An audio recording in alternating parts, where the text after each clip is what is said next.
श्री गणेशाय नमः। श्री सीतारामाभ्यां नमः। श्री हनुमते नमः। श्री उमापते नमः। श्री गुरुवे नमः। सब संतन की जय जय। जय जय सीताराम। राधे श्याम।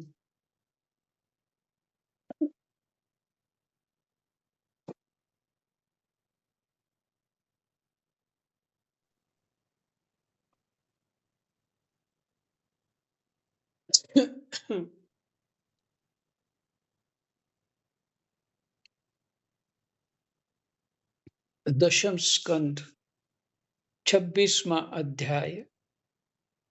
प्रसंग है नंद बाबा से गोपों की श्री कृष्ण के प्रभाव के विषय में बातचीत।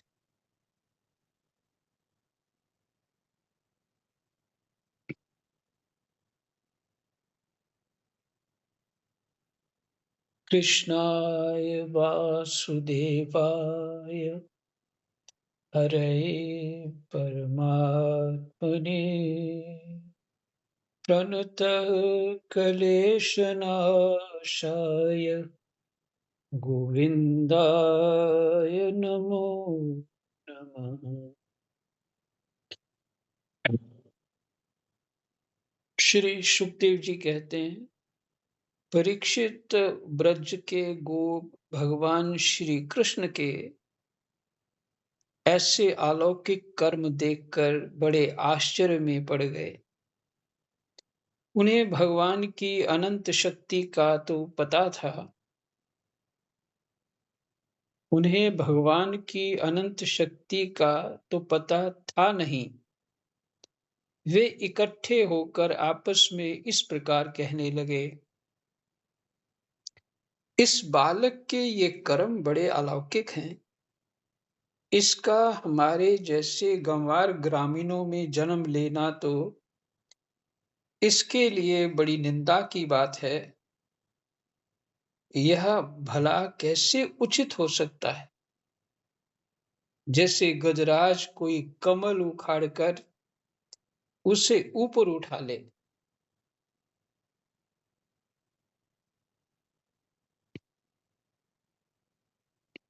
और धारण करे, वैसे ही इस नन्हे से 7 वर्ष के बालक ने एक ही हाथ से गिरिराज गोवर्धन को उखाड़ लिया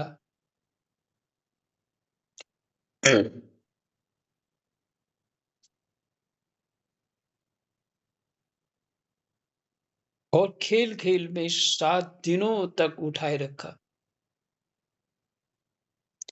यह साधारण मनुष्य के लिए भला कैसे संभव है।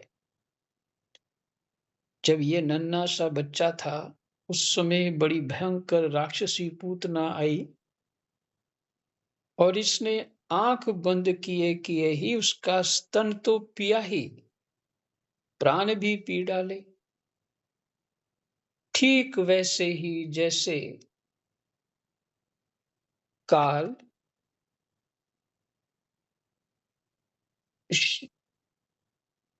काल शरीर की आयु को निगल जाता है। काल मैंने समय। जिस समय ये केवल 3 महीने का था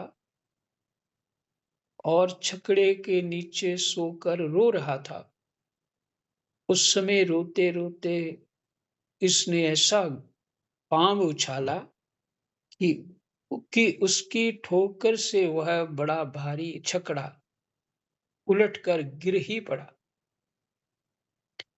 उस समय तो यह 1 ही वर्ष का था।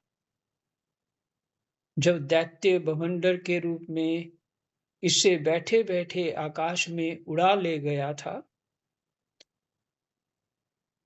तुम सब जानते ही हो कि इसने उस तृणावर्त दैत्य को गला घोंट कर मार डाला।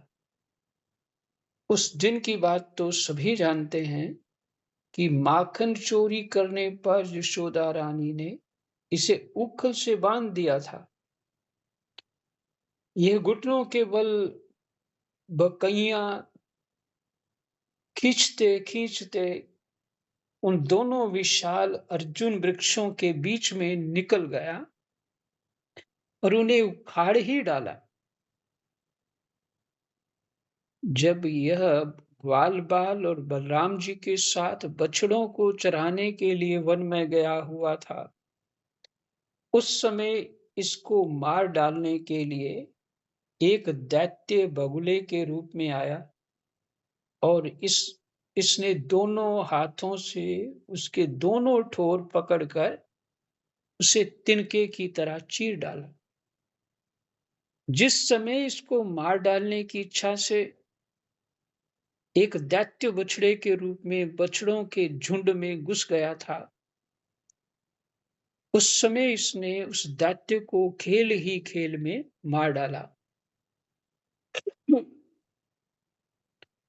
और उसे कैच के पेड़ों पर पटक कर उन पेड़ों को भी गिरा दिया।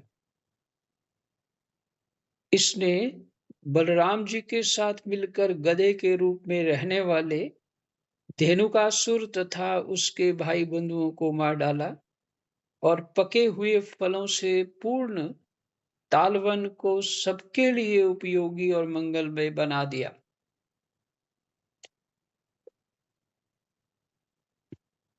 इसी ने बलशाली बलराम जी के द्वारा क्रूर प्रलंबासुर को मरवा डाला तथा दावानल से गौओं और ग्वाल वालों को उबार लिया। यमुना जल में रहने वाला कालिय नाग कितना विषैला था, परंतु इसने उसका भी मान मर्दन कर उसे बलपूर्वक दह से निकाल दिया। कालिय दह था ना वो जल के अंदर जो गड्ढा सा बना था, और जमुना जी का जल सदा के लिए विष रहित अमृतमय बना दिया।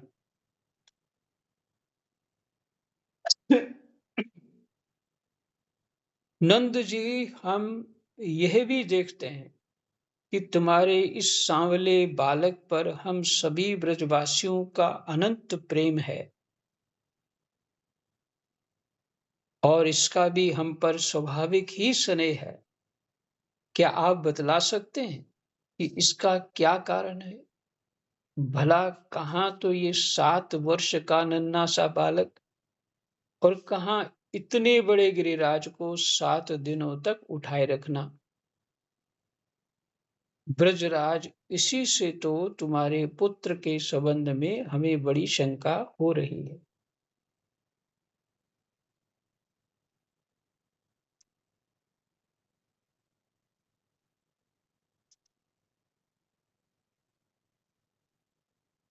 नंद बाबा ने कहा, गोपो, तुम लोग सावधान होकर मेरी बात सुनो।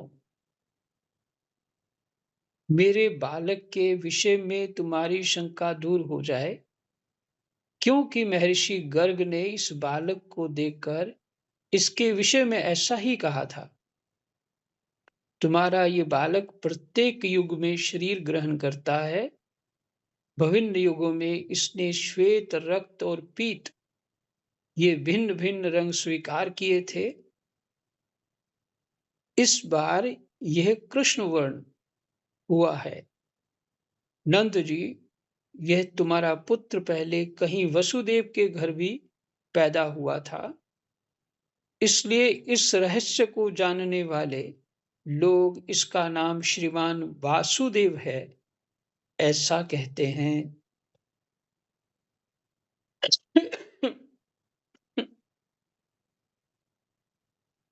तुम्हारे पुत्र के गुण और कर्मों के अनुरूप और भी बहुत से नाम हैं तथा बहुत से रूप। मैं तो उन नामों को जानता हूं, परंतु संसार के साधारण लोग नहीं जानते। यह तुम लोगों का परम कल्याण करेगा। समस्त गोप और गवों को ये बहुत ही आनंदित करेगा। इसकी सहायता से तुम लोग बड़ी-बड़ी विपत्तियों को बड़ी सुगमता से पार कर लोगे। ब्रजराज, पूर्व काल में एक बार पृथ्वी में कोई राजा नहीं रह गया था। डाकुओं ने चारों ओर लूट खसोट मचा रखी थी। तब तुम्हारे इसी पुत्र ने सज्जन पुरुषों की रक्षा की और इससे बल पाकर उन लोगों ने लुटेरों पर विजय प्राप्त की।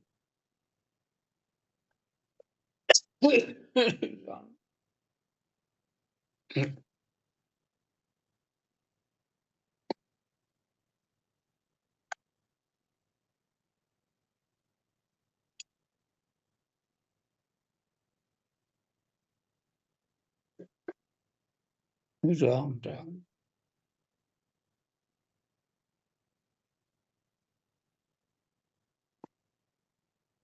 हम्म।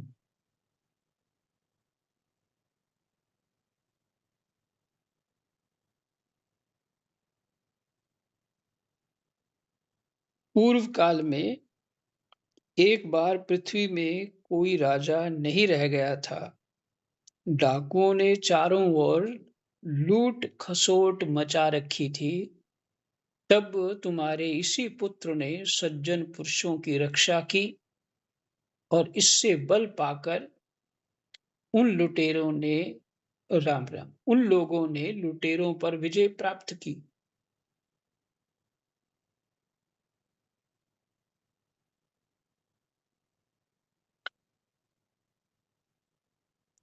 नंद बाबा, जो तुम्हारे इस सांवले शिशु से प्रेम करते हैं वे बड़े भाग्यवान हैं। जैसे विष्णु भगवान के कर कमलों की छत्र छाया में रहने वाले देवताओं को असुर नहीं जीत सकते। जैसे विष्णु भगवान के कर कमलों की छत्र छाया में रहने वाले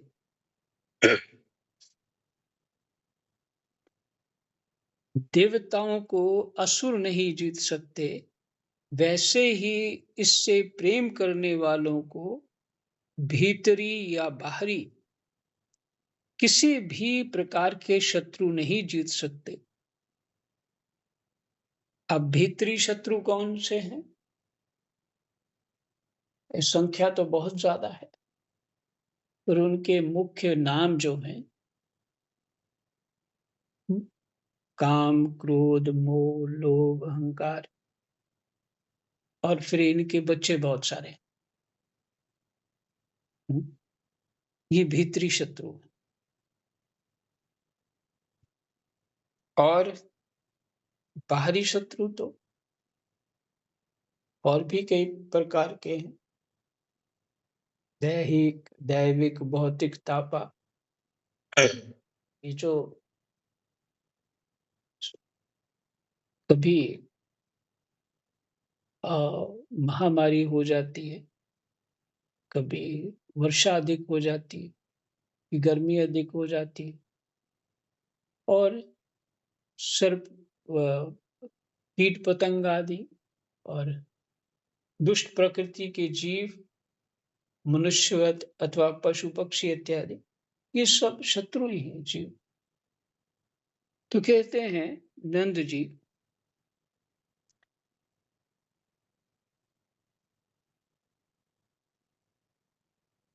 जो भगवान की छत्र छाया में रहते हैं,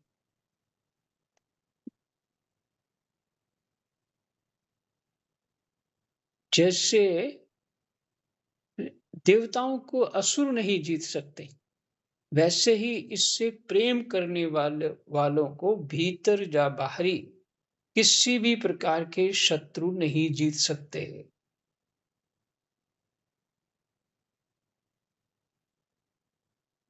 पर किसको?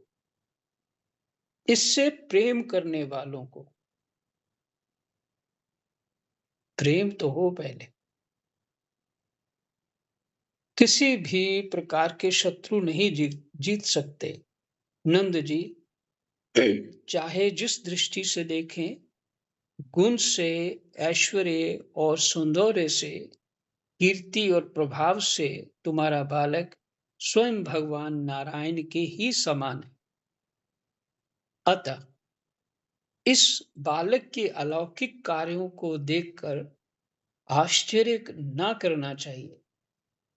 गोपो, मुझे स्वयं गर्गाचार्य जी ये आदेश देकर अपने घर चले गए, तब से मैं अलौकिक और परम सुखद कर्म करने वाले इस बालक को भगवान नारायण का ही अंश मानता हूँ।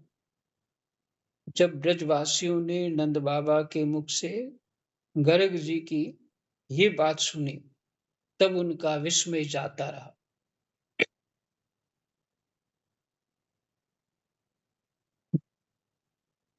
उन गोपों का विस्मय मैंने आश्चर्य जो बना था वो चला गया, क्योंकि ये भगवान ही है।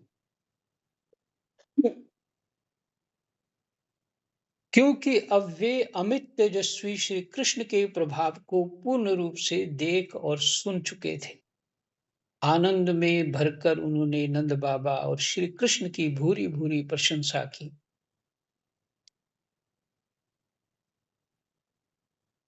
देखिए, अब तो ये पता, उनका ऐश्वर्य पता लग गया, तो ग्वाल बाल उस तरह से व्यवहार नहीं कर पाएंगे जिससे पहले करते थे।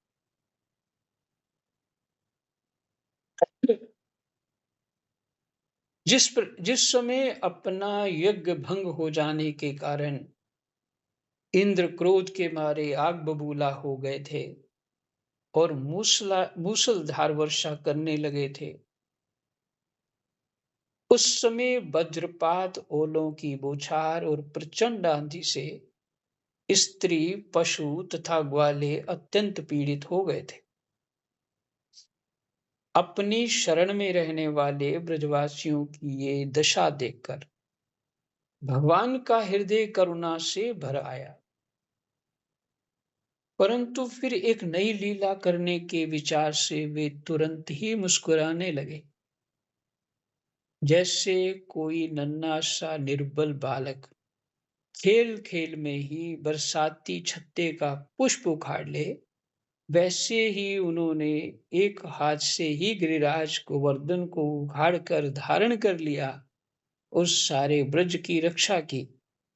इंद्र का मद चूर करने वाले वे ही भगवान गोविंद हम पर प्रसन्न हो।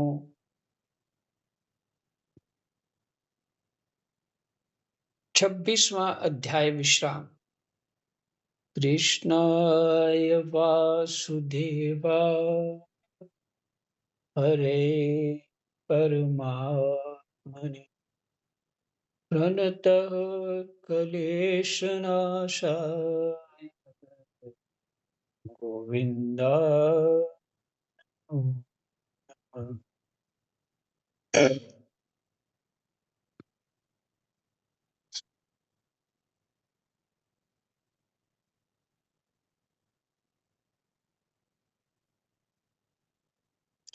27वां अध्याय। प्रसंग है श्री कृष्ण का अभिषेक। श्री सुखदेव जी कहते हैं, परीक्षित, जब भगवान श्री कृष्ण ने गिरिराज गोवर्धन को धारण करके मूसलधार वर्षा से ब्रज को बचा लिया, तब उनके पास गोलोक से कामधेनु बधाई देने के लिए और स्वर्ग से देवराज इंद्र अपने अपराध को क्षमा कराने के लिए आए।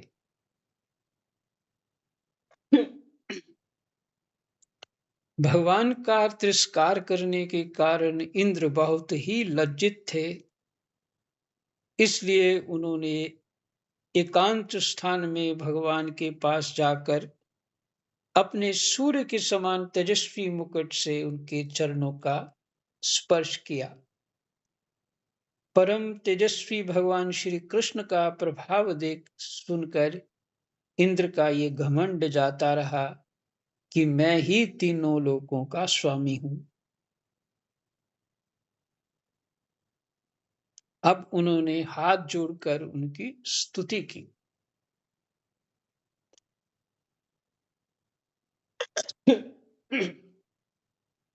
इंद्र ने कहा, भगवन, आपका स्वरूप परम शांत, ज्ञानमय, रजोगुण तथा तमोगुण से रहित एवं विशुद्ध अप्राकृत सत्वमय है।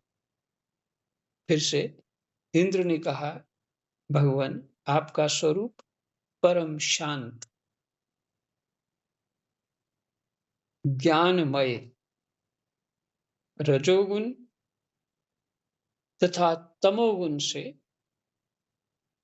रहित एवं विशुद्ध अप्राकृत सत्वमय है।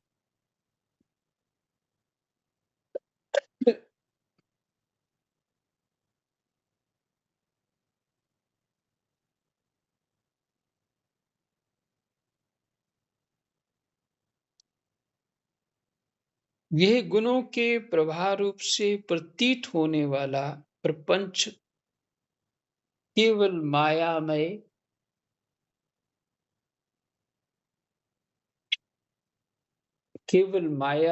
है और भगवान का स्वरूप अप्राकृत सत्वमय है और ये गुणों के प्रभाव रूप से प्रतीत होने वाला प्रपंच केवल मायामय है। गुणों के प्रभाव रूप से ये प्रतीत होने वाला जगत जो दिख रहा है, प्रपंच है, ये प्रभाव रूप से गुणों का ही प्रवाह चल रहा है।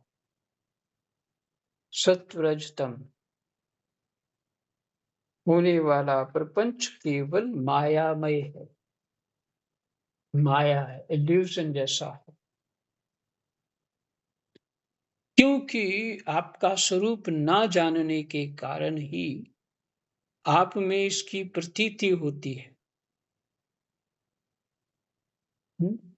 कितना स्पष्ट कर दिया।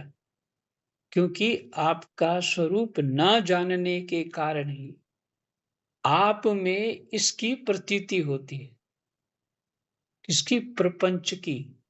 आप में होती है प्रपंच की प्रतीति, पर आप में कोई प्रपंच नहीं। अप्राकृत शुद्ध सत्वमय आपका स्वरूप है, तो प्रपंच हो ही नहीं सकता, क्योंकि प्रपंच गुणों का प्रवाह है।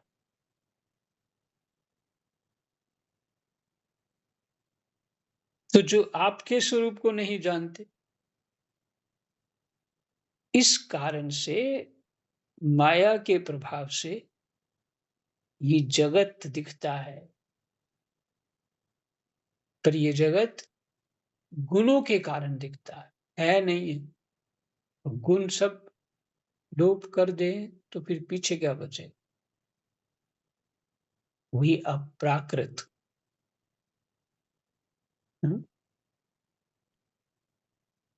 जब आपका संबंध अज्ञान और उसके कारण प्रतीत होने वाले देहादि से है, जब आपका संबंध अज्ञान और उसके कारण प्रतीत होने वाले देह आदि से है ही नहीं, फिर उन देह आदि की प्राप्ति के कारण तथा उन्हीं से होने वाले लोभ क्रोध आदि दोष तो आप में हो ही कैसे सकते हैं?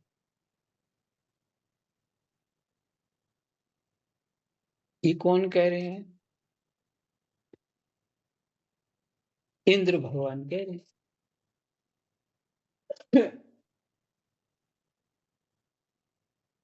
और देखो, पहले वही रजोगुण का प्रभाव पड़ गया था, तो इंद्र को इतनी अ, अपनी दुर्दशा करानी पड़ी। भगवान ने सिर्फ कुछ नहीं किया, भगवान ने उस पर्वत को उठा लिया और सबको बचा लिया और इंद्र जितना जोर लगाना था वो सब लगा के थक गया। उसके बादल-वादल सब पानी खत्म हो गए। अब जो करना है कर लो। तो समझ में आया ये कोई साधारण नहीं हो सकता। जब समझ लिया ठीक से, तब उसी तत्व स्वरूप परमात्मा के सामने ही उनकी प्रशंसा में, उनके सामने उनके स्वरूप को एक स्तुति के रूप में बताने का प्रयास कर रहे हैं।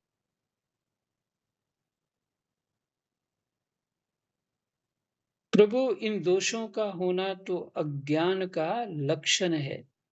इस प्रकार यद्यपि अज्ञान और उससे होने वाले जगत से आपका कोई संबंध नहीं है, फिर भी धर्म की रक्षा और दुष्टों का दमन करने के लिए आप अवतार ग्रहण करते हैं। जगत से कुछ भी होता रहे, आप कोई फर्क नहीं पड़ता। जगत में कुछ भी होता रहे, लेकिन फिर भी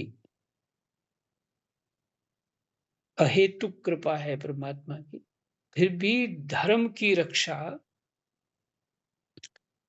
और दुष्टों का दमन करने के लिए, क्योंकि दुष्ट धर्म में विरोधी होते, धर्म के विरोधी होती, तमोगुण का ही स्वरूप होता है उनका। आप अवतार ग्रहण करते हैं और निग्रह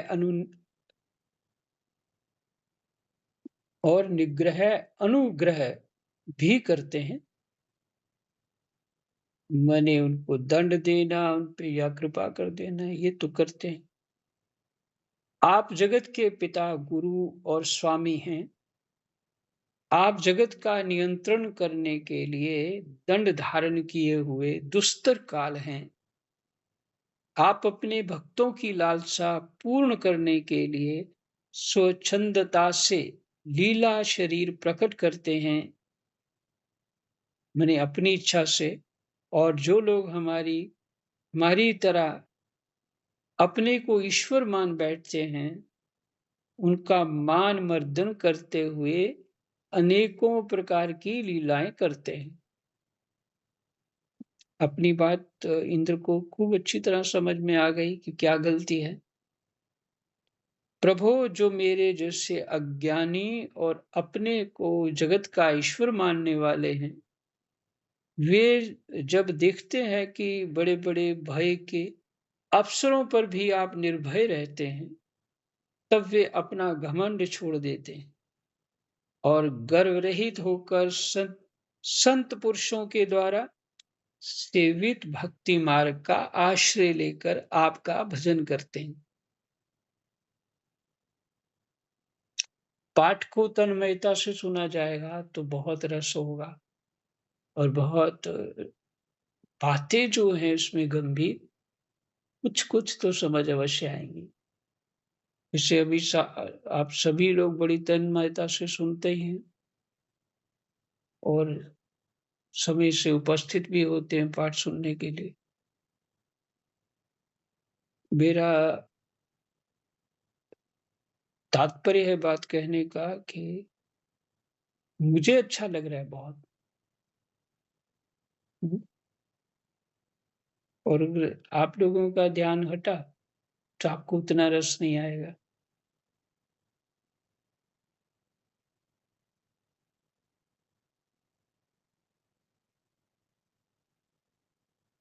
हुँ,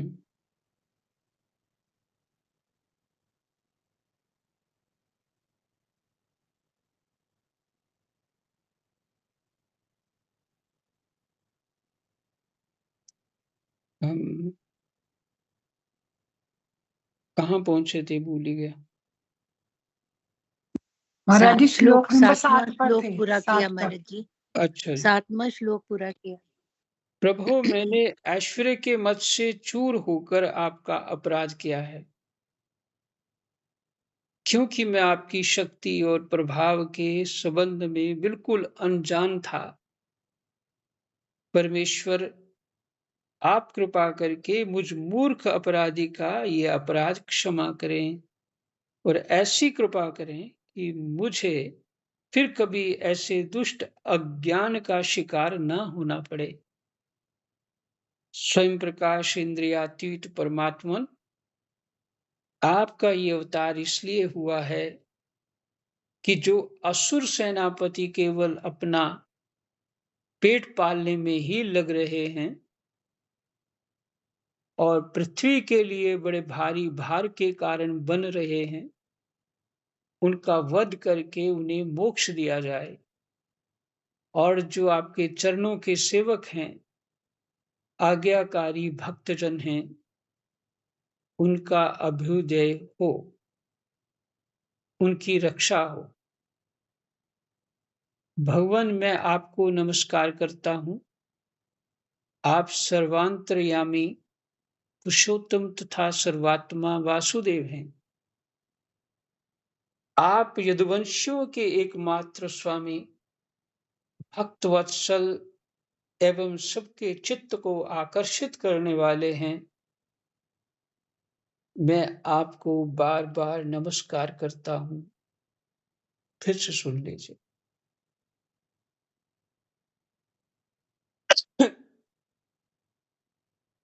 भगवान, मैं आपको नमस्कार करता हूँ। आप सर्वांतर्यामी, पुरुषोत्तम तथा सर्वात्मा वासुदेव हैं। सर्वात्मा, सबकी आत्मा, वासुदेव हैं।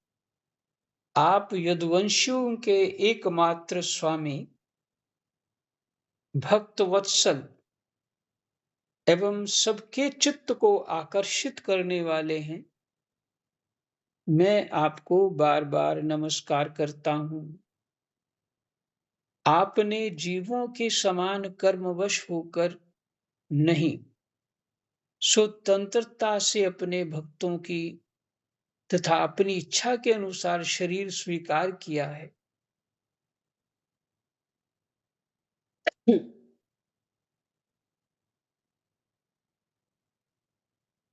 अपने भक्तों की तथा अपनी इच्छा के अनुसार शरीर स्वीकार किया है।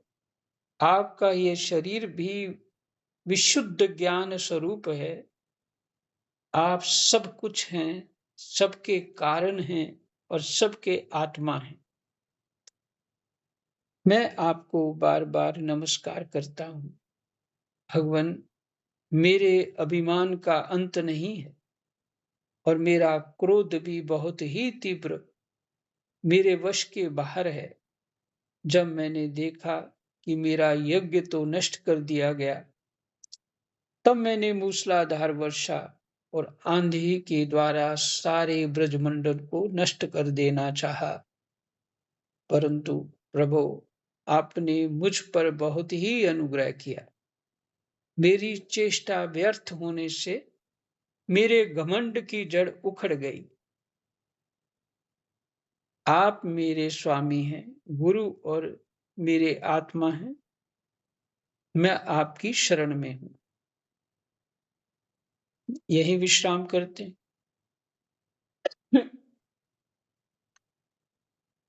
कृष्णाय वासुदेवाय हरये परमात्मने प्रणतक्लेशनाशाय गोविन्दाय नमः।